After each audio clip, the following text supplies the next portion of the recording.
во имя страны и ее будущего.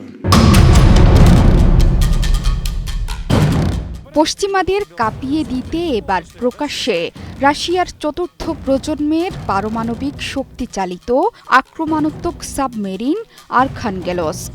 সোমবার সাবমেরিনটির ভিডিও প্রকাশ করেছে রুশ প্রতিরক্ষা মন্ত্রণালয়। রুশ গণমাধ্যম বলছে এটি সমুদ্র এবং স্থল উভয় লক্ষ্যবস্তুতেই আঘাত হানতে সক্ষম। নতুন সাবমেরিনের নামকরণ করা হয়েছে রাশিয়ার আরখানগেলস্ক ওব্লাস্টের রাজধানীর নামে। পশ্চিমা শক্তির সাথে লড়াই করতে নিজেদের সামরিক সক্ষমতা দিনে দিনে আরও বেশি শক্তিশালী করে তুলছেন পুতিন। এর মাঝে নতুন হুমকি সামনে।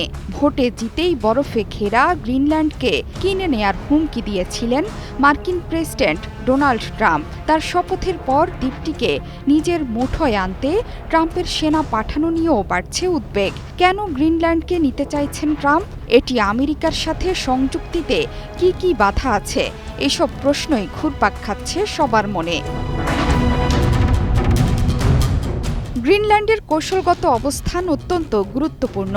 বিশ্বের বৃহত্তম দ্বীপটির গা ঘেঁষে উত্তর মেরুতে গিয়ে মিশেছে আটলান্টিক মহাসাগর। এর মধ্যেই সুমেরুতে আছে রুশ আধিপত্য।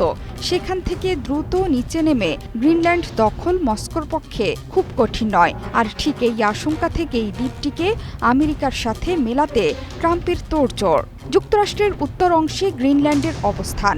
একবার সেটি রুশ বাহিনীর দখলে গেলে সরাসরি প্রশ্নের মুখে পড়বে আমেরিকার নিরাপত্তা।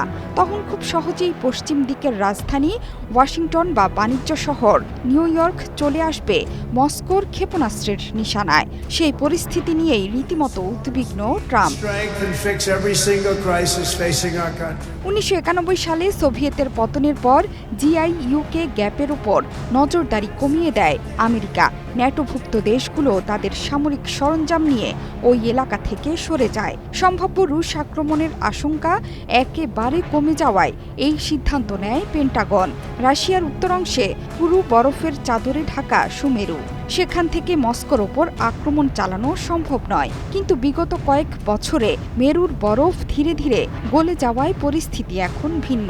বরফ গলায় অরক্ষিত হয়ে পড়েছে এই অঞ্চল। বিশ্লেষকরা বলছেন সামনে আটলান্টিক পেরিয়ে উত্তর অংশ দিয়ে মস্কোকে আক্রমণ করা খুব বেশি কঠিন হবে না। আর সেটা বুঝতে পেরেই জিআইইউকে গ্যাপের উপর প্রভাব বিস্তার করা নিয়ে চিন্তাভাবনা শুরু করেছে ক্রেমলিন। Сегодня в День Героев Отечества সে কারণেই 2010 সাল থেকে নৌবাহিনীতে সংস্কারের কাজ করছেন পুতিন। বাড়িয়েছে ডুবোজাহাজের সংখ্যা। শুধু তাই নয়, জিআইইউকে গ্যাপের চেক পয়েন্ট এড়িয়ে আটলান্টিকের পথের সন্ধান করছে মস্কো। শেষ পর্যন্ত সেটি পেলে ন্যাটোর সামনে বড় চ্যালেঞ্জ। মার্কিন গোয়েন্দাদের দাবি আগামী দিনে হাইব্রিড মডেলের যুদ্ধের দিকে পা বাড়াবে রাশিয়া। আটলান্টিকের ওই এলাকায় সমুদ্রের গভীরে আছে ইন্টারনেট কেবলের জাল। লড়াইয়ের সময় ওই তারগুলোই হবে রুশ বাহিনীর লক্ষ্যবস্তু। এতে বিকল হয়ে পড়বে ন্যাটোভুক্ত দেশের যোগাযোগ ব্যবস্থা। পাশাপাশি আর্থিকভাবেও দুর্বল হয়ে পড়বে তারা। জোহরা চৌধুরী সেতু, ৭১।